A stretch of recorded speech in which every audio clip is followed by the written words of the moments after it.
मत्ती की अंजील 5 अध्याय और उसका हम पढ़ेंगे 6 वचन। 6 से ऊपर हमने पढ़ लिया था। हमने पिछली बार 3, 4 और 5 आयत पर हमने क्या किया था। पिछले एतवार को हमने उससे पिछले को सीखा था कि धन्य है वह जो मन के दीन हैं, क्योंकि स्वर्ग का राज्य उन्हीं का है।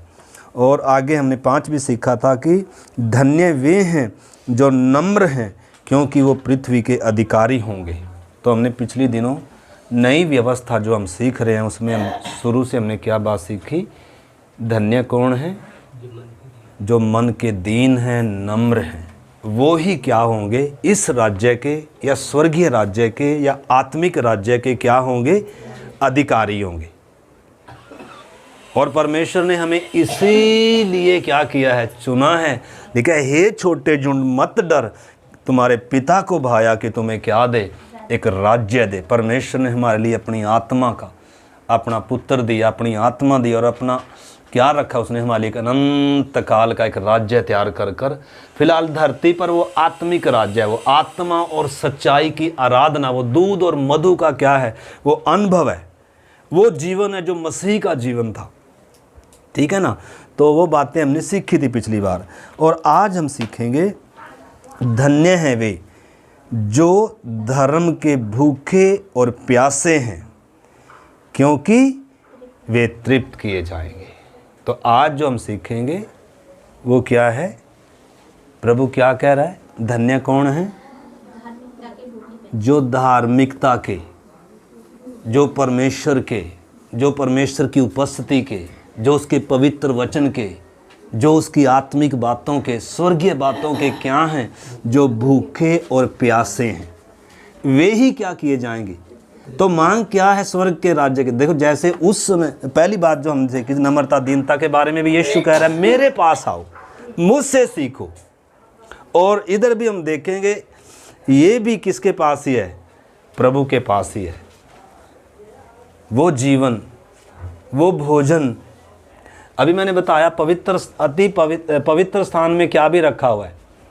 न केवल उस धूप वेदी में वो सुगंध है परमेश्वर की उपस्थिति में जो दर्शाता है, बल्कि वहाँ दीवट भी जलता है, वहाँ रोशनी है, वहाँ अंधेरा नहीं है। और वहाँ आप पत्थर, वो सब क्या? सोना मांडा हुआ है। मतलब उधर क्या है? बहुत ही परमेश्वर की उपस्थिति क्या है? बहुत ही कीमती है, सुगंधित है, आनंदित है, और उसमें बहुत ऊंचा अनुभव है। और उसके साथ साथ क्या भी है? उधर रोटी भी है। जीवन की क्या भी है? रोटी भी है। तो वो चीज़ को दर्शाता है। तो इधर हम परमेश्वर के वचन से जो हम देख रहे हैं, इधर परमेश्वर की जो मांग है एक व्यक्ति से, वो क्या मांग है? क्या मांग है? भूख और प्यास होनी चाहिए। अगर भूख प्यास नहीं है तो भूखे प्यास से नहीं है तो हम तो बच्चे को क्या भी नहीं देते कभी, जब तक वो क्या नहीं करता, रोता नहीं है, मांगता नहीं है, क्या नहीं करते, को देगा क्या?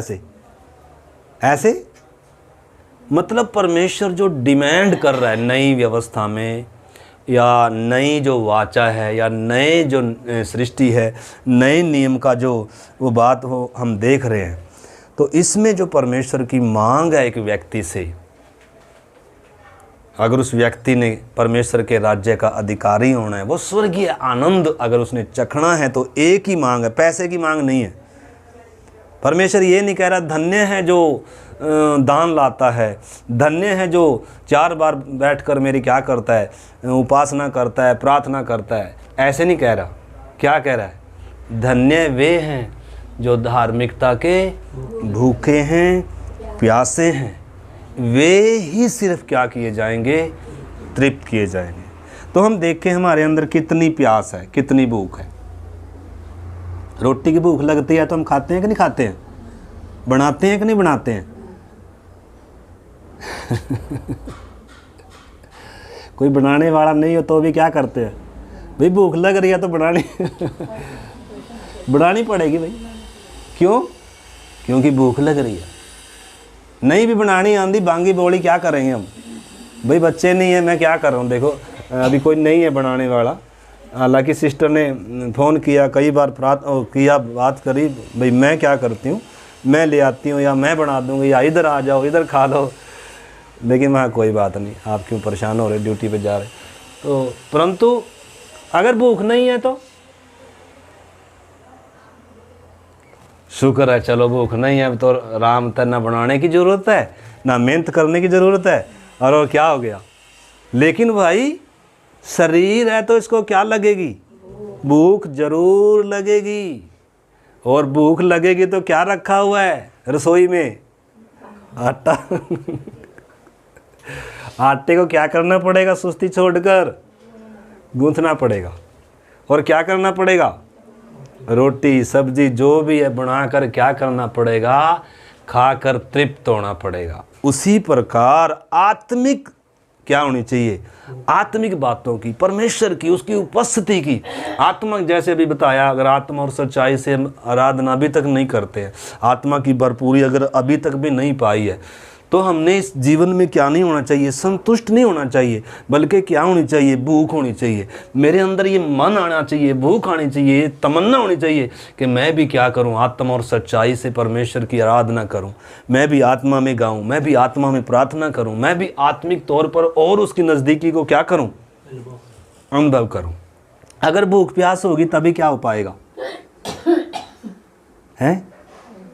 अगर ये भूख ही नहीं होगी तो हमारे लिए दूर की क्या है। वही बात इधर प्रभु कह रहा है, धन्य कौन है जो भूखे और प्यासे हैं, वचन कहता है उनको क्या किया जाएगा, तृप्त किया जाएगा। देखो इसका 6 का 30 से भी पढ़ो, 30, 31, 32, 33,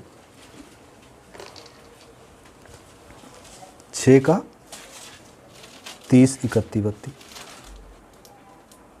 इसलिए जब परमेश्वर मैदान की घास को जो आज है और कल भाड़ में झोंकी जाएगी, ऐसा वस्त्र पहनाता है, तो हे अल्प विश्वासियों, तुमको वह इनसे बढ़कर क्यों न पहनाएगा। इसलिए तुम चिंता करके यह ना कहना कि हम क्या खाएंगे, क्या पिएंगे या क्या पहनेंगे, क्योंकि अन्य जाति इन सब वस्तुओं की खोज में रहते हैं। हाँ, जो अन्य जाति होता है ना, जो परमेश्वर को नहीं जानते, अन्य जाति हैं जो उसमें पड़े हुए हैं अंधकार में, उनकी प्राथमिकता क्या है, शरीर का भोजन है, भौतिक चीज़ें हैं, खाना कमाना, घर परिवार, ये सब बातें हैं। परंतु जो प्रभु के पास आया, जिसने ज्योति पाई, उद्धार का अनुभव पाया, जो आत्मिक रीति से क्या हुए हैं, आज़ाद हुए हैं, आत्मा में जन्म पाया है, अब उनके लिए प्राथमिकता क्या है, क्या बता रहे इधर प्रभु। तुम्हारा स्वर्गीय पिता जानता है कि तुम्हें इन सब वस्तुओं की आवश्यकता है, इसलिए पहले तुम परमेश्वर के राज्य और उसके धर्म की खोज करो, तो ये सब वस्तुएं तुम्हें मिल जाएंगी। अब प्राथमिकता क्या होनी है, अब प्रभु क्या कह रहा है, धन्य कौन है जिनकी प्राथमिकता आत्मिक बातें हैं, परमेश्वर है जिनकी प्राथमिकता स्वर्गीय बातें, आत्मिक बातें, आत्मा की आराधना, आत्मिक रोटी और परमेश्वर की उपस्थिति का वो जो संबंध का जो मिठास है, अगर उनकी हमारे अंदर क्या नहीं है, कोई भूख और प्यास नहीं है, तो क्या नहीं होंगे, तो अति जरूरी है। परमेश्वर कह रहा है क्या होनी चाहिए, हमें भूख और प्यास होनी चाहिए। अन्यथा तो देखो, अगर भूख नहीं है तो फिर परमेश्वर ज़बरदस्ती क्या नहीं करेगा, ज़बरदस्ती परमेश्वर नहीं करेगा। इसलिए यूहन्ना 6 अध्याय का 27 वचन में भी प्रभु ने क्या कहा, जब बहुत सारी भीड़ यीशु के पीछे थी, तो यीशु ने कहा तुम इसलिए मेरे पीछे आए हो कि तूने क्या खाई हैं, रोटियां खाई हैं, लेकिन नासवान भोजन के लिए क्या ना करो। हमारा परिश्रम ज़्यादा किसके लिए होता है, शरीर के भोजन के लिए होता है, परंतु प्रभु कह रहा है नासवान भोजन के लिए नहीं, परंतु उस भोजन के लिए परिश्रम करो जो मैं तुझे दूंगा, मैं तुम्हें दूंगा। इसलिए प्रभु यीशु क्या कह रहा है, देखो यशाया 55 अध्याय का 1 से लेकर 1-2 वचन पढ़ेंगे। यशाया 55 अध्याय 1-2 वचन।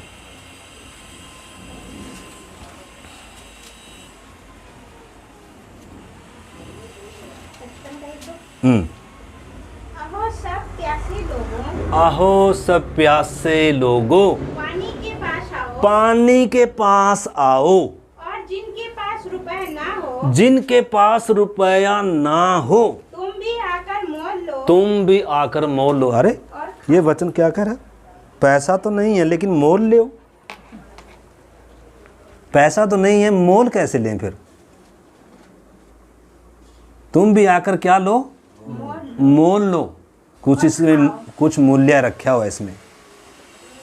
आत्मा की भरपूरी के लिए, परमेश्वर की उपस्थिति के लिए, उस सदा के उस दूध और मधु का जो जीवन है, जो ऊंचा मसीह जीवन का जो अनुभव है, परमेश्वर की उपस्थिति में जो वो मधुरता है, जो मिठास है, उसके लिए क्या रखा हुआ है? कुछ कीमत रखी हुई है। क्या कीमत? शरीर की बातों पर थोड़ा मन हटाकर, भौतिक चीज़ों से थोड़ा मन हटाकर, पारिवारिक बातों से थोड़ा मन हटाकर, किसके लिए? आत्मिक बातों के लिए। किसके पास आना है? प्रभु के पास आना। कह रहा बुला रहा, मेरे पास आओ, पानी के पास आओ। जिसके पास पैसा ना हो, ओ पढ़ो आगे। दाख मधु और दूध बिन रुपया और बिन दाम ही आकर ले लो। हाँ। जो भोजन वस्तु नहीं है उसके लिए तुम क्यों रुपया लाते हो, और जिससे पेट नहीं भरता उसके लिए क्यों परिश्रम करते हो। आमीन। हाँ।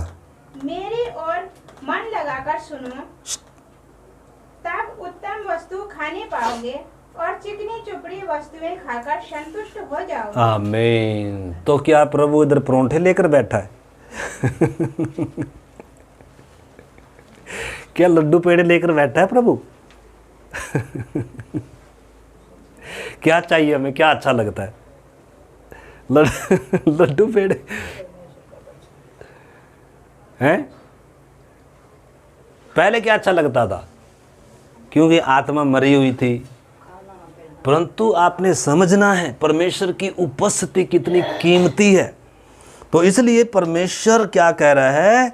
मेरे पास आओ भूखे और प्यासे लोगों, मेरे पास आओ। अगर पैसा नहीं है तो भी आओ, परंतु मोल है वो। और लिखा है तुम आकर क्या करो? तुम भी आकर मोल लो और खाओ। यानी कि पीने के लिए भी है और खाने के लिए भी है। पीने के लिए क्या है जी? हैं? लिखा दाख मधु। क्या है? दारू? क्या है दाख मधु? दारू दूरू है क्या? आपको मालूम है दारू पीकर लोग क्या हो जाते हैं? कितना राजाओं के तमान हो जाते हैं। चाहे घर में कूड़ी फूटी कौड़ी भी ना हो, पेट में चाहे क्या भी ना हो, लेकिन जब उस दारू पी लेता है शराबी व्यक्ति, कैसा होता है? हैं? आपको मालूम है जब उसको उसकी वो लगती है, जब उसको वो दारू की वो क्या लगती है उसको, जब कुड़क लगती है उसको। कुड़क बोलते हैं, क्या बोलते हैं? उड़क, ललक लगती है यानी कि। तो वो क्या करता है भाई साहब, उसको सुबह से ही मालूम होता है शाम को मैंने 7 बजे ठेके पर जाना है। और सुबह से क्या करता है वो सुबह से ही अपने जुगाड़ करने के लिए क्या करने लग जाता है, वो मेहनत करता है। शाम को इसके लिए तो मैंने बचा कर रखने हैं, चाहे घर में आटा आओ या ना आओ, मैंने क्या करना है, उस दुकान पे जाना है। और उधर क्या मिलेगी? फरी मिल जाए तो फिर तो क्या ही मज़े हैं। लेकिन क्या चुकाना पड़ेगा? दाम चुकाना है। और जब वो पी लेता है ना, ओए होए, फिर देखो उसकी चाल। गया कैसे था? जमा। लेकिन जब वो वहाँ से ले लिया और जब गटागट क्या कर लिया, पी लिया, और तब देखो फिर उसकी चाल। राजाओं की तरह क्या है अब इसकी सोच है। अब तो चाहे नाली में भी गिर जाएगा ना। सूर जहाँ लेटे होते हैं ना, उस नाली में भी गिरा होगा, ये बोलेगा मैं अभी भी बिस्तर पर लेटा हूँ आराम से। और क्या करेगा? यानी कि इसको क्या नहीं है, कोई होश। इसलिए वचन कहता है भाई दाख रस से मतवाले ना बनो, उससे तो भाई लूचपन ही होता है। लेकिन किससे? पवित्र आत्मा से क्या होते जाओ? परिपूर्ण होते जाओ। पवित्र आत्मा से परमेश्वर ने खड़ा होकर कहा, पर्व के अंतिम दिन यीशु खड़ा हुआ और जोर से पुकार कर क्या कह रहा है? हे सब प्यासे लोगों, मेरे पास आओ, मैं तुम्हें क्या दूंगा? जीवन का जल दूंगा, और जिसे पीकर तुम कभी प्यासे ना होगे, और तुम्हारे हृदय में से क्या बहेगा? जीवन का जल बहेगा। तो इधर प्रभु वो ही कह रहा है आकर खाओ और दाख मधु दूध बिन रुपए और बिन दाम के आकर ले लो। जो भोजन वस्तु नहीं उसके लिए तुम क्यों रुपया लगाते हो, और जिससे पेट नहीं भरता उसके लिए क्यों परिश्रम करते हो। मेरी ओर मन लगाओ, सुनो, तब उत्तम वस्तुएं खाने पाओगे और चिकनी चिकनी वस्तुएं खाकर संतुष्ट हो जाओगे। यानी कि ये आत्मिक खजाना है, ये आत्मिक रोटी है, ये आत्मिक जल है, ये आत्मिक आनंद है। परमेश्वर की उपस्थिति में क्या है हर समय। देखो इधर मैंने 3 चीजें दिखाई। बाहर आंगन है, आंगन में वेदी है और होदी है, लेकिन पवित्र स्थान में क्या है बीरू जी? दीवट है जो हर समय जलता है। धूप वेदी है जिसमें सुगंधित क्या है? धूप जलती है, पूरा वातावरण सुगंधित हो जाता है। और उधर क्या रखी हुई है? रोटी रखी हुई है, और सोना चारों तरफ मांडा हुआ है। परमेश्वर की उपस्थिति में क्या है? आनंद की क्या है? ऐसे जीवन के लिए परमेश्वर की उपस्थिति में ही है ये खजाना। ये बाहर आंगन में नहीं है, ये प्रभु से दूर नहीं है। लिखा तुम मुझसे दूर रहकर कुछ भी आनंद दूर नहीं है। संसार में तुम्हें क्या ही होगा? कष्ट होगा, दुख होगी, तकलीफ होगी, लेकिन मेरे पास आओ, मैं तुम्हें वो शांति दूंगा, मैं तुम्हें वो आनंद दूंगा। मेरे पास है वो स्रोत, मेरे पास है वो खजाना। इसलिए प्रभु कह रहा है जिसके पास पैसा नहीं है वो भी आकर क्या कर ले? मोल ले ले। तो मोल क्या रखा हुआ है? शरीर की बातों को थोड़ा बंद कर कर, संसार की बातों को, भौतिक बातों को, सोना कम कर कर, इधर उधर की बातें कम कर कर किधर बैठना है, किधर आना है? एकांत में परमेश्वर की उपस्थिति में। अगर भूख नहीं रखते हैं तो हम आएंगे कभी? भूख नहीं है तो, अगर शराबी नहीं है तो शराबी की दुकान वहाँ जाएंगे? दारू ठेके की दुकान पे कौन ही जाएगा? तो धन्य है जो क्या है? शराबी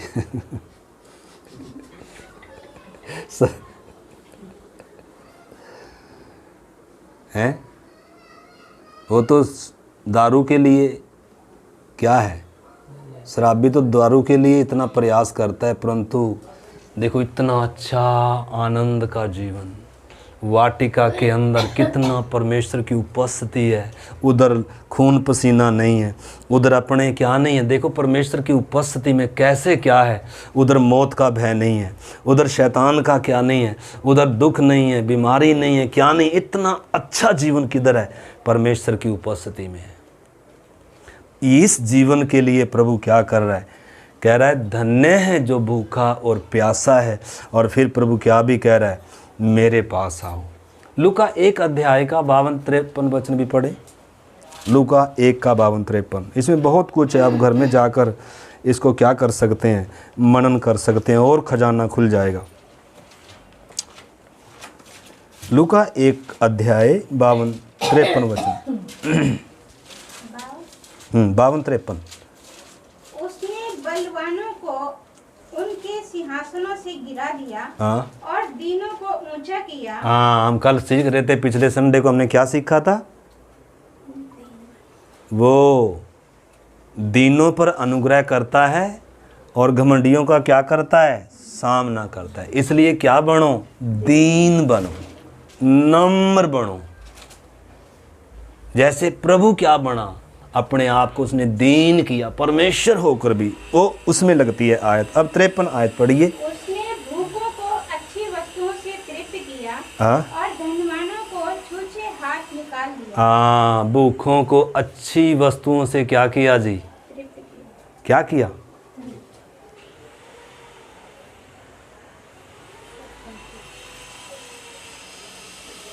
भूखों को, जो भूखे हैं, जो प्यासे हैं, इसलिए अति जरूरी है, मांग है परमेश्वर की। उस चीज़ को ऊंचा कहता है, धन्य कहता है जो भूखे और प्यासे हैं, क्योंकि फिर परमेश्वर क्या करेगा? ऐसा कोई भी भूखा कभी नहीं रहा जिसको परमेश्वर ने क्या नहीं किया हो? तृप्त ना किया हो। इधर क्या कह रहा है? उसने भूखों को क्या किया है? तृप्त किया है। वो परमेश्वर नहीं है फिर, वो परमेश्वर नहीं है फिर जो भूखों को क्या ना करे? तृप्त ना करे। वो परमेश्वर नहीं है जो प्यासों को क्या ना करे?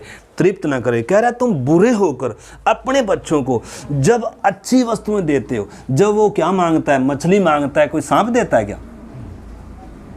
जब रोटी मांगता है, पत्थर देता है क्या? नहीं। तो हमारा स्वर्गीय पिता जो अच्छा है, जो भला है, जो महान है, वो हमें क्यों अच्छी वस्तुएं ना देगा? अच्छी वस्तुएं क्या हैं? वो दूध, वो मधु, वो जीवन, वो आत्मा की भरपूरी। ठीक है ना? जो किधर है? जो प्रतिज्ञात देश को दर्शाता है, जो जयवंत जीवन को दर्शाता है, जिसमें दूध और मधु की क्या बहती है? धाराएं बहती हैं। आनंद का जीवन है, जयवंत जीवन है। इस जीवन के लिए क्या जरूरी है? भूख और प्यास जरूरी है। उद्धार के लिए क्या जरूरी था? अपने पापों का एहसास होना, अपने पापों से मन फिराकर यीशु को अपना प्रभु और उद्धारकर्ता स्वीकार करना, ये मांग थी। लिखा है तू निश्चय क्या पाएगा? उद्धार। लेकिन अब पवित्र आत्मा की जो भरपूरी है, उसके लिए क्या रखी हुई है? डिमांड क्या है? जो भूखा होगा, जो प्यासा होगा, जो मांगेगा, जो खटखटाएगा, जो खोजी होगा। क्यों? क्योंकि ये छुपा कर रखा है। क्यों? क्योंकि अंदर पवित्र आत्मा तो आया है, लेकिन वो नियंत्रण किसको लेगा? जो नियंत्रण उसको देगा, जो बाकी बातों से मन हटाकर प्रभु की बातों पर क्या लगाएगा? मन लगाएगा। इस चीज़ को हमने क्या करना है अच्छे से, तो हम समझ सकते हैं। देखो, पुराने नियम में अगर हम दाऊद को देखें, दाऊद को ये अनुभव, ये सौभाग्य नहीं था जितना सौभाग्य किसको है? अब एक नए नियम एक विश्वासी को है। दाऊद परमेश्वर का मंदिर नहीं था।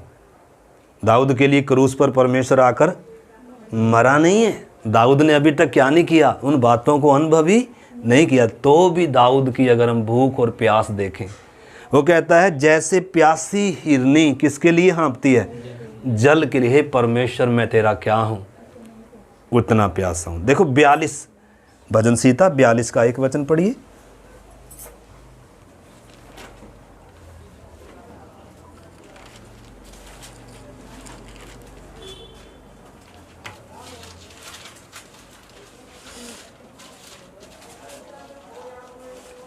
जैसे हिरनी नदी के जल के लिए हाँफती है।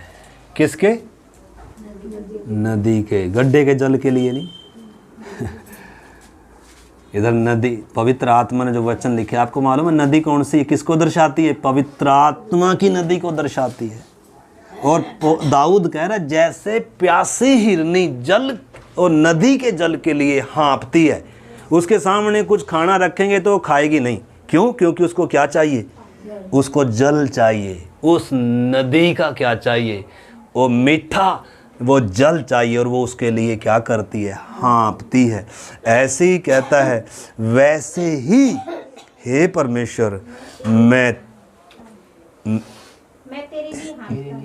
मैं तेरे लिए हाँफता हूँ। जीवते ईश्वर, हाँ परमेश्वर का मैं प्यासा हूँ। मैं कब जाकर परमेश्वर को अपना मुंह दिखाऊंगा। यानी कि परमेश्वर को अगर मुंह देखना है या दिखाना है तो किधर ही जाते थे? वो यरूशलेम के मंदिर में ही जाते थे। वो उधर ही परमेश्वर की उपस्थिति होती थी, हर जगह नहीं। लेकिन आज तो हमारे क्या है?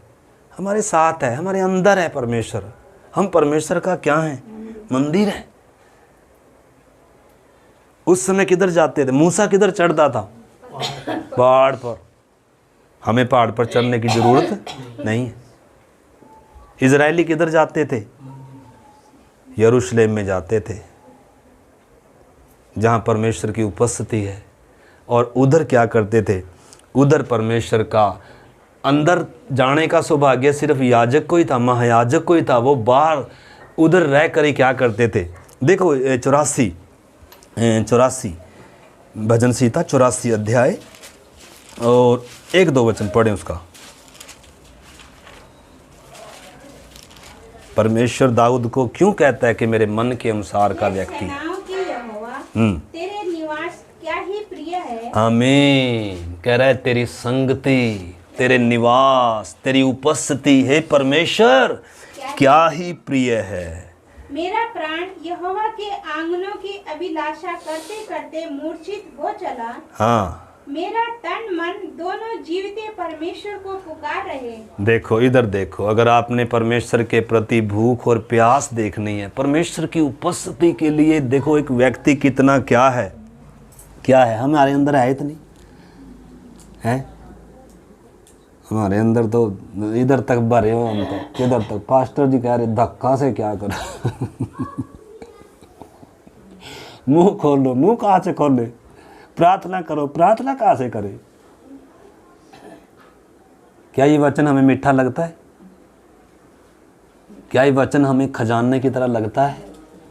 क्या परमेश्वर की उपस्थिति के हम भूखे प्यासे हैं? देखो ये दाऊद हमारे जितना अनुभव सौभाग्य इसका नहीं है, ये द्वार तक ही आ सकता था। ये क्या कह रहा है? कह रहा है मेरा प्राण यहोवा के आंगनों की अभिलाषा करते करते क्या हो चला है, मूर्छित हो चला। देखो ये भी एक दशा है। क्या है जी? परमेश्वर तृप्त करेगा ऐसे लोगों को?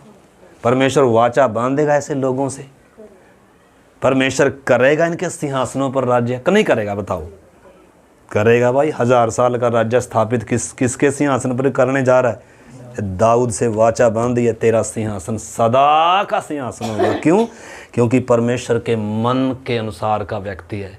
मन के अनुसार का मतलब परमेश्वर का मन ऐसा है, वो चाहता है कि व्यक्ति मेरा क्या हो, क्या हो। इंसान मेरी उपस्थिति की चाह रखे। इंसान किसकी चाह रखे? परमेश्वर ने इंसान को अपने लिए बनाया है।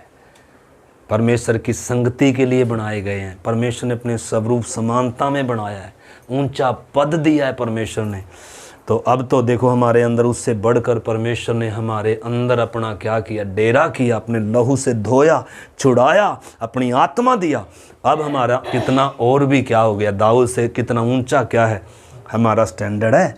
तो परंतु हमारी भूख और प्यास देखें, दाऊद की कितनी ज़्यादा है और हमारी कितनी कम है। अगर हमें रोटी की भूख हो तो हम क्या कुछ नहीं करते, लड़ पड़ेंगे हम मम्मी से, पापा से, बास, सब क्या करेंगे? रोटी की भूख के लिए लड़ पड़ेंगे कि नहीं? लड़ पड़ेंगे कि नहीं? थोड़ी सी देर लेट हो गया तो मतलब उसके लिए कितना क्या करते हैं हम। लेकिन आत्मिक बातों के लिए अगर हमें प्यास ना हो, भूख ना हो तो कितना दुर्भाग्य होगा। इसलिए प्रभु कहता है धन्य है वो जो भूखे और प्यासे, वो क्या किए जाएंगे? तृप्त किए जाएंगे। तो इधर दाऊद और भी देखो आगे क्या कह रहा है। हाँ, इसमें बहुत कुछ है। आप 10 पढ़िए। क्योंकि तेरे आंगनों में का एक दिन और कहीं के 1000 दिन से उत्तम है। दुष्टों के डेरों में वास करने से अपने परमेश्वर के भवन की डेवढ़ी पर खड़ा रहना ही मुझे अधिक भाता है। कह रहा है और कहीं के 1000 दिनों से वो दिन उत्तम है। एक दिन जब मैं तेरी भवन की ड्योढ़ी पर क्या करता हूँ, यानी कि और कहीं के 1000 सुख उसे क्या नहीं लगते? अच्छे नहीं लगते। हज़ारों रुपयों से बढ़कर, सोने चांदी से बढ़कर उसको क्या लगता है? परमेश्वर की व्यवस्था, परमेश्वर की उपस्थिति, परमेश्वर के भवन, उसके आंगनों का वो अभिलाषी है। वो ड्योढ़ी पर खड़ा रहना उसको क्या लगता है? अच्छा लगता है।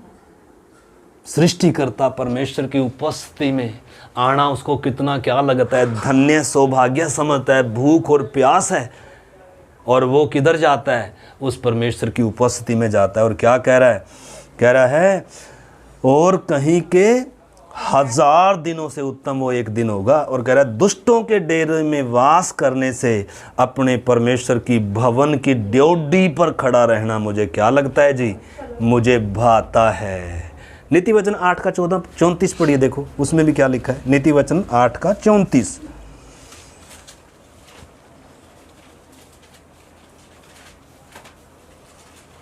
क्या ही धन्य है वह मनुष्य जो मेरी सुनता है, वरन मेरी ड्योढ़ी पर प्रतिदिन खड़ा रहता है। आमीन। और मेरे द्वारों के खम्भों के पास दृष्टि लगाए रहता है। आमीन आमीन। लिखा है क्या ही धन्य है वह व्यक्ति। तो परमेश्वर की दृष्टि में धन्य कौन है माता जी? जो परमेश्वर का क्या है, जो परमेश्वर की उपस्थिति का, संगति का, वचन का क्या है। परमेश्वर तृप्त करेगा, कोई अच्छी वस्तु क्या नहीं करेगा, रख नहीं छोड़ेगा। आकाश खोलकर, चट्टान फाड़कर इज़राइल को क्या किया उसने, क्या किया भाई वीरू? हर दिन का ताज़ा क्या दिया उनको चलने की, जिससे ताकत मिले। आपको मालूम है हमारे लिए वो स्वयं क्या बन गया? वो जीवन की रोटी है, वो स्वयं जीवन का क्या है? जल है। परमेश्वर है हमारा हिस्सा, परमेश्वर में है वो आनंद, परमेश्वर में है वो अमरता, परमेश्वर की उपस्थिति में है वो मिठास, उसके वचन में है वो ताकत, उसका वचन है वो सोने से चांदी से बढ़कर उसकी उपस्थिति है। तो इस करके अगर हमारे अंदर भूख और प्यास होगी तो निश्चय प्रभु क्या करेगा, हमें तृप्त करेगा। 36 अध्याय निकालिए भजन संहिता, 1-2 वचन हम पढ़कर फिर हम आगे चलेंगे प्रार्थना की तरफ। 36 का 7-8 वचन। हे परमेश्वर तेरी करुणा कैसी अनमोल है, मनुष्य तेरे पंखों तले शरण लेते हैं, वे तेरे भवन के चिकने भोजन से तृप्त होंगे और तू अपने सुख की नदी से उन्हें पिलाएगा, क्योंकि जीवन का सोता तेरे ही पास है। तेरे प्रकाश के द्वारा हम प्रकाश पाएंगे। तो न केवल उससे हम प्रकाश पाते हैं, उसमें हम भोजन पाते हैं। वो हमारा भोजन है, वो हमारी रोटी है, वो हमारे लिए दूध है, मधु है। उसकी उपस्थिति में क्या है? अब ये कौन ही अनुभव कर सकता है? हर कोई अनुभव नहीं कर सकता अगर हम इसके भूखे प्यास से नहीं। थोड़ा सा परमेश्वर ने हमें पहले अपने आप को चखाया, इसलिए लिखा चख कर देखो यहोवा कैसा भला है। क्रूस के द्वारा उसने हमें चखाया है। थोड़ा सा मरुभूमि में भी परमेश्वर ने बीच बीच में उनको क्या किया? चखाया। वो कनान का जीवन का अनुभव किधर बीच बीच में भी दिया कि नहीं उनको दिया, ताकि इनको वो टेस्ट क्या हो जाए, चख कर देखें परमेश्वर अभी इनके जीवनों में कितने क्या रखता है, कितने परमेश्वर अभी इनके जीवनों में। मतलब ये ही नहीं है मसीह जीवन, अभी और भी क्या है आगे, भरपूरी का जीवन है, सदा का जीवन है। परमेश्वर की उपस्थिति में और भी क्या है, आनंद की भरपूरी है। तो हम कभी भी मतलब किस में संतुष्ट ना रहें, थोड़े में क्या ना रहें, संतुष्ट ना रहें। चख लिया तो इसका मतलब ये नहीं है, नहीं चख लिया तो बार बार क्या करेंगे हैं? आपको एक अच्छी सी वस्तु चख ली, इतना टेस्टी, इतना मीठा है, तो बार बार आप उसे पसंद करेंगे कि नहीं करेंगे? अगर कड़वी लगी देखेंगे उसकी तरफ। इसलिए वचन कहता है चख कर देखो परमेश्वर कैसा भला है। तो इधर जो हमने वचन पढ़ा लिखा है, वे तेरे भवन के चिकने भोजन से क्या होंगे जी? तृप्त होंगे। यानी कि परमेश्वर के भवन में क्या भी है? वो भोजन है भाई साहब, वो दाख मधु है, वो जीवन का जल है। परमेश्वर की उपस्थिति में क्या है? वो धन है, वो आनंद है, वो खुशी है जो कहाँ नहीं है। इसलिए प्रभु ने किसको कहा? उस वेश्या को कहा जो किधर आनंद ढूंढ रही थी, शरीर की अभिलाषाओं में, संसार में, भौतिक चीज़ों में क्या ढूंढ रही थी? आनंद ढूंढ रही थी। प्रभु ने क्या कहा? जो जल तू पीती है इससे कभी तृप्ति, लेकिन मेरे पास एक जल है मेरे पास एक रोटी है, मेरे पास एक जीवन है, जो उसमें से खाएगा वो कभी क्या नहीं होगा, कभी प्यासा नहीं रहेगा, कभी भूखा नहीं रहेगा। तो इसलिए मेरे प्यारे भाई बहनों, अगर हमारे अंदर इन्हीं दिनों भी इन बातों को कि परमेश्वर की उपस्थिति में कितना खजाना है, मैं अभी भी कितना वंचित हूँ उस जीवन से, मैं अभी भी कितना क्या हूँ, दूर हूँ उन बातों से, उस मसीह जीवन से, अभी भी उस जयवंत और प्रतिज्ञात देश से मैं इतना दूर हूँ, अगर अभी भी मैं अपने जीवन में आने वाली उन बातों को चुनौती समझकर और उनको पार नहीं करता या बाधाओं को हटाता नहीं हूँ, तो फिर है दूर की कौड़ी हो जाएगा कि नहीं हो जाएगा। परमेश्वर की उपस्थिति या यर्दन का इस पार का जो वो जीवन है, दूर की क्या बन गया इनके लिए। 40 साल में भी किधर नहीं प्रवेश कर पाए, उस जीवन में प्रवेश नहीं कर पाए। हमें भी ऐसा हो सकता है सारी उम्र ही लग जाए लेकिन क्या ना पार हो। 11 दिन का सिनाई से कितने दिन लगने थे इनके, सिनाई थे कितने दिन लगने थे। जब इन्होंने व्यवस्था पाई तो इधर सिनाई में व्यवस्था पाने के बाद कितने दिन का सफर था, है मात्र 11 दिन का क्या था, लेकिन कितने साल लग गए, 39 साल। 1 साल तो इधर हो गया ना, 1 साल का पड़ाव था तकरीबन लगभग, और 11 दिन का सफर बाकी था। यर्दन पार कर इन्होंने किधर जाना था, लेकिन इन्होंने जो बाधाएं अपने जीवन में हटानी थी वो नहीं हटाई, जो इनको समझना था उन्होंने नहीं समझा, इनके जीवन में जो क्रम आना था वो नहीं आया, इनका मन जिधर लगना था उधर नहीं लगा। ये बार बार मिस्र की बातों को, बीती हुई बातों को, अपने पास्ट को, अपने पीछे के जीवन को ही क्या करते रहे, याद करते रहे। परमेश्वर की भलाई याद करनी चाहिए थी, परमेश्वर के कार्यों को याद करना था, अपने छुटकारे को याद करना था, पीछे मुड़कर लाल समुद्र कैसे पार किया वो याद करना था, परमेश्वर ने कैसे मिस्र में क्या किया है, अपने सामर्थ्य के द्वारा हमारे लिए काम किया है छुटकारे का, उनको वो याद करना था। परमेश्वर के प्रति धन्यवादित होना था, लक्ष्य की ओर देखना था, उस प्रतिज्ञा देश की ओर नज़र उठानी थी। लेकिन क्या हो गई है, अनाज्ञाकारी होने के कारण, भूख और प्यास ना होने के कारण, रोटी की तो इनको भूख लगती थी, उसके लिए तो क्या मांगते थे, ये बटेरे भी मांगते थे, लेकिन परमेश्वर की उपस्थिति के लिए हैं, शरीर के लिए तो क्या भी मांग रहे हैं, बटेरे भी मांग रहे हैं। कह रहे मन्ने से क्या हो गया, जी क्या हो गया, भर गया, हमें अलग से क्या चाहिए। लेकिन परमेश्वर ने दिया तो जरूर, लेकिन इनके जीव को क्या कर दिया, सुखा दिया। मतलब इनका ध्यान किधर लगा हुआ था, इन परमेश्वर चाहता था कि परमेश्वर उनके साथ है, उसमें क्या लें, बादल के नीचे वो आनंद है, बादल के नीचे वो सुरक्षा है, हर दिन का समाधान है, हर चीज़ के लिए समाधान है।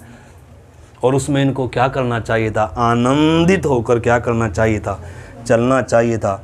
तो इस करके मेरे प्यारे भाई बहनों, परमेश्वर की सदा से मांग यही है। आदम को भी परमेश्वर ने यही कहा, एक जीवन का वृक्ष है सामने और एक क्या है, भले और बुरे के ज्ञान का है। फैसला किसने करना है, धन्य वो है जो परमेश्वर की उपस्थिति का खोजी हो। आदम को क्या करना चाहिए था, परमेश्वर की उपस्थिति में क्या है, आनंद की भरपूरी। मैं उस चीज़ में क्या नहीं लूँगा, आनंद नहीं लूँगा। क्या उसमें आनंद मिल गया, क्या थोड़े समय के लिए आनंद देता है पाप, लेकिन क्या कर दिया, विनाश में ले गया। पाप थोड़ा लिखा है ना, मूसा के विषय में भी लिखा है उसने पाप में थोड़े दिन के सुख भोगने से, यानी कि पाप में भी क्या है, लेकिन उससे कभी तृप्ति नहीं होगी, उसमें पीड़ा है, दर्द है, मौत है, विनाश है। लेकिन परमेश्वर की उपस्थिति में क्या है, इसलिए उसने लिखा है, पाप में थोड़े दिन के सुख भोगने से परमेश्वर के लोगों के साथ दुख भोगना क्या लगा, अधिक उत्तम लगा। और मिस्र के बड़े भंडार से मसीह के कारण निंदित होना उसने क्या लगा, अच्छा लगा। तो परमेश्वर ऐसे लोगों के लिए क्या है? ऐसे लोगों के लिए मार्ग खोलता है, ऐसे लोगों के लिए वो रोटी बन जाता है, वो जल बन जाता है, ऐसे लोगों के लिए वो तृप्ति बन जाता है, ऐसे लोगों को वो क्या करता है? उनको वो क्या करता है? उस आनंद को, उस मधु को, उस परमेश्वर की उपस्थिति मिठास को क्या करता है? चखाता है। इसलिए परमेश्वर का वचन क्या कहता है? हमने अपने सुख का मूल किसको समझना चाहिए? संसार को, शरीर की बातों को, या किसको? परमेश्वर को। 37 का देखो, पढ़ लो 37 का 4 वचन। यहोवा को अपने सुख का मूल जान और वह तेरे मनोरथ को पूरा करेगा। आमीन। यहोवा को अपने सुख का, अपने आनंद का क्या जान? मूल जान। अपने सुख का आनंद संसार नहीं है हमारे सुख का आनंद। अगर हम अपना सुख आनंद अगर संसार में ढूंढेंगे, वचन कहता है संसार में तुम्हें क्या ही होगा? कलेश होगा, दुख होगा। उसमें आनंद नहीं है, उसमें तृप्ति नहीं है। धन दौलत में भी क्या नहीं है। इसलिए प्रभु ने धनी को क्या कहा? सब कुछ बेचकर क्या कर दे और मेरे पास आ जा, मेरे पीछे हो ले। यानी कि उससे बढ़कर किधर है? परमेश्वर के पास है, कई गुना मिलेगा। लेकिन उसने सोचा, उसकी बुद्धि बंद थी, उसने सोचा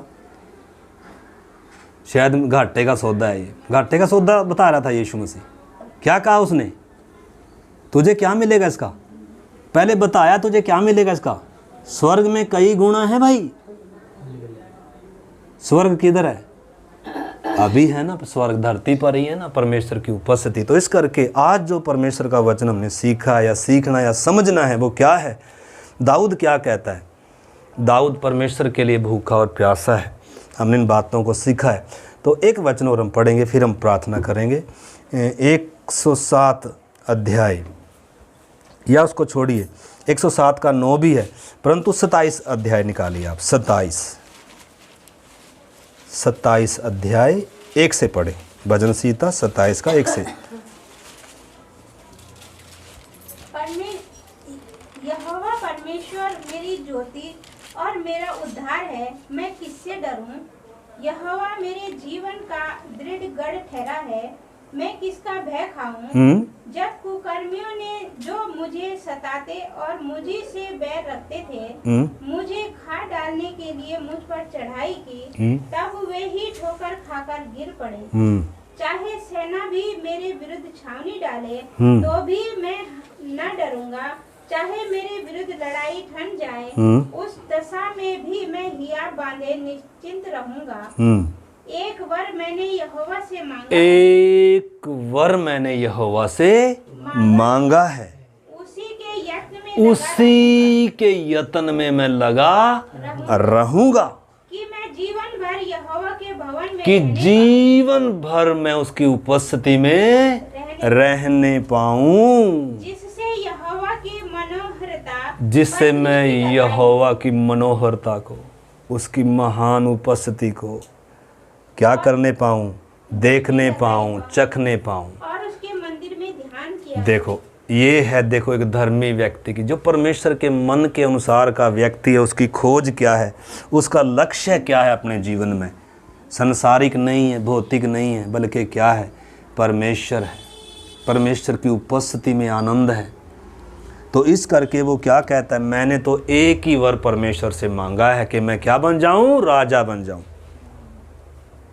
मैं क्या बन जाऊं? धनी बन जाऊं। वो तो परमेश्वर अपने आप क्या करेगा? बनाएगा। मांगने से बनाया था क्या? दाऊद को मांगने से राजा बनाया था? ये तो बेचारा क्या चला रहा था? भेड़ बकरी चला रहा था। लेकिन परमेश्वर ने क्या कहा? मुझे मेरे मन के अनुसार का व्यक्ति क्या हो गया? मिल गया।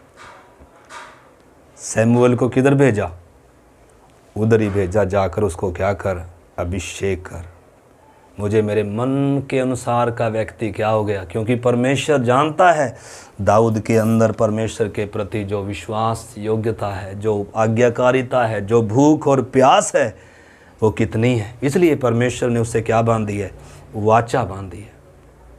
हमसे भी परमेश्वर ने वाचा बांधी है कि नहीं बांधी है? हमें भी परमेश्वर ने चुना है या नहीं चुना है? क्या दाऊद को ही चुना था?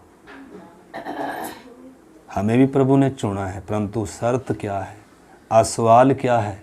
क्या मेरे अंदर उस परमेश्वर की उपस्थिति की भूख और प्यास है, उसके वचनों की, उसकी संगति की, या मैं इतने में क्या हो गया, तृप्त हो गया? जो तृप्त है, आपको मालूम है वो प्यासों को 107 का 9 मैं पढ़ता हूँ, मैंने बोला था अभी, उसमें लिखा है क्योंकि वह अभिलाषी जीव को संतुष्ट करता है और भूखे को उत्तम पदार्थों से क्या करता है, तृप्त करता है। 109 का। और अभी इसके साथ साथ एक वचन और आप पढ़िए, नीति वचन 27 का 7। ये क्या कहता है देखो, 27 का 7, नीति वचन 27 का 7।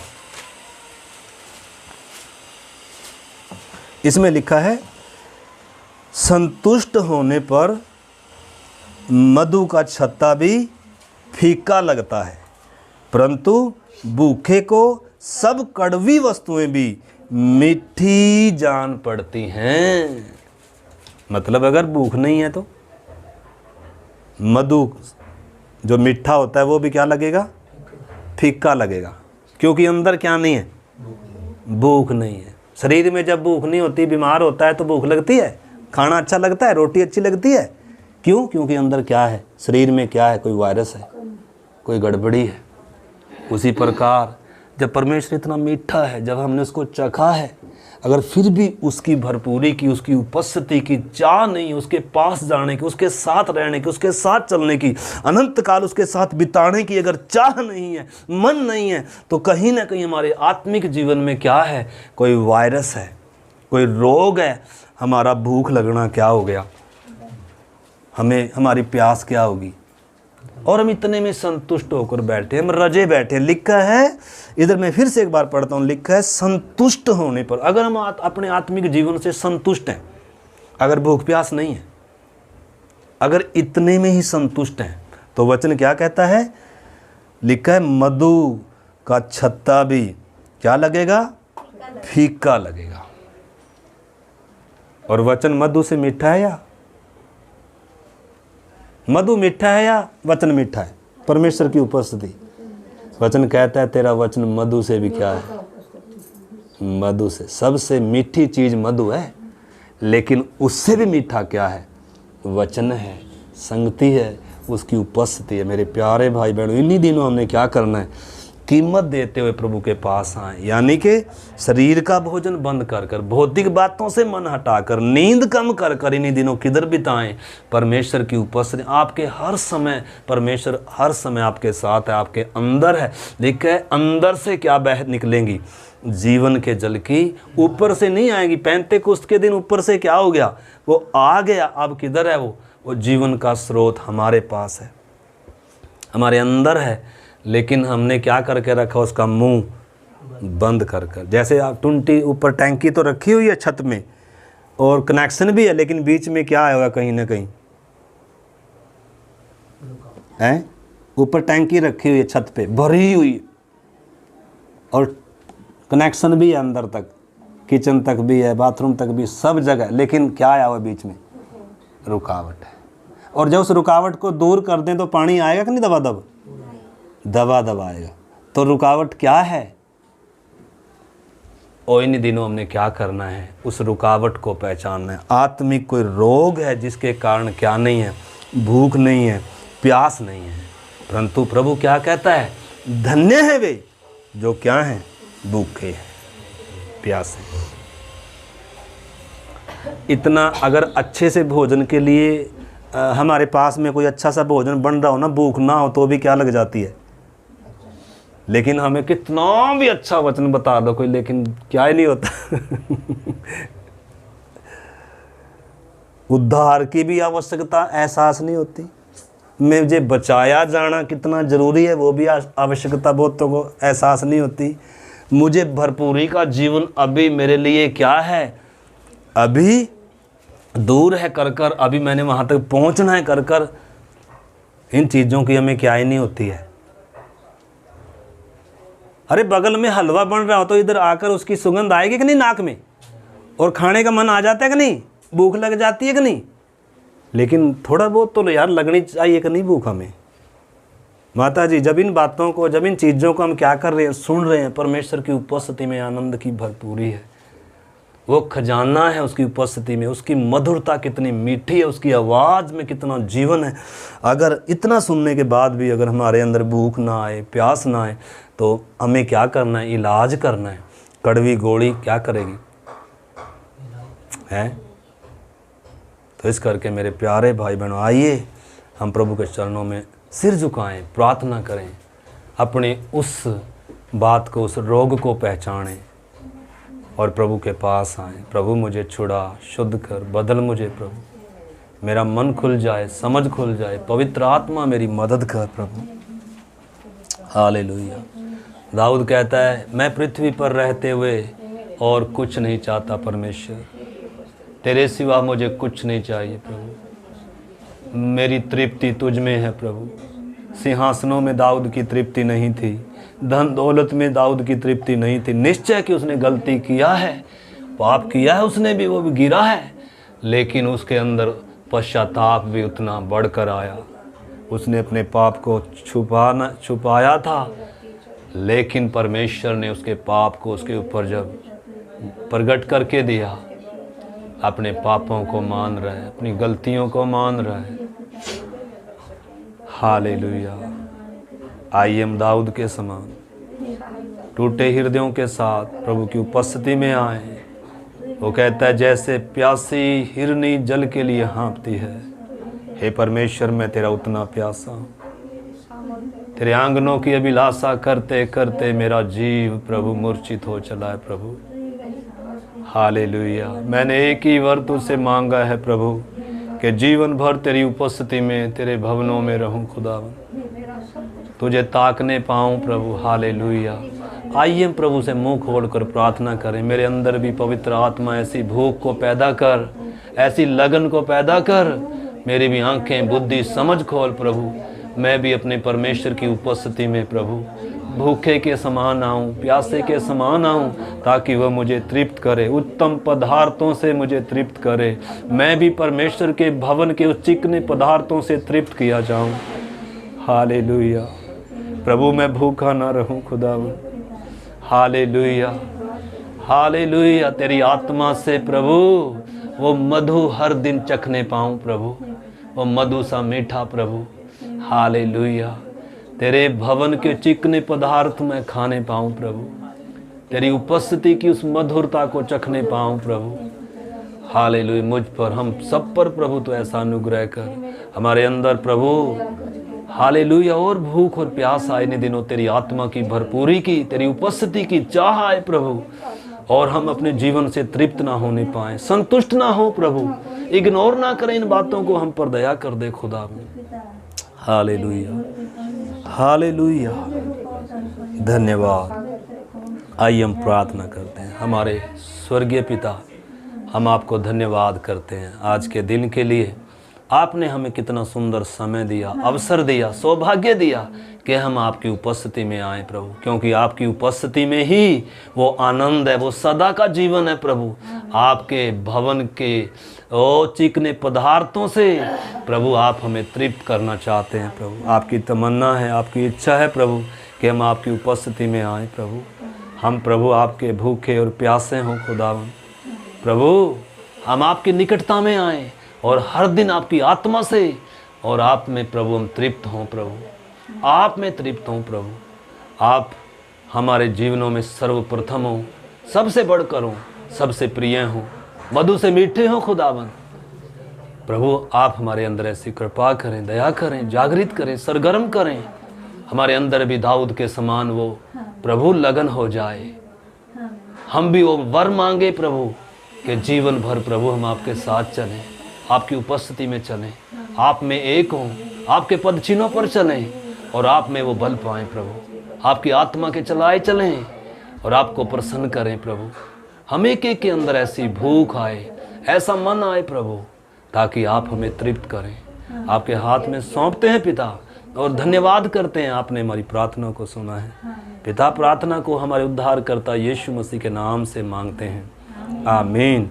अब हमारे प्रभु यीशु मसीह का अनुग्रह, पिता परमेश्वर का प्रेम और पवित्र आत्मा की संगति और सहभागिता हम सबों के साथ और दुनिया भर में प्रभु के लोगों के साथ प्रभु यीशु की आगमन तक होती रहे। आमीन। जय मसीह की माँ।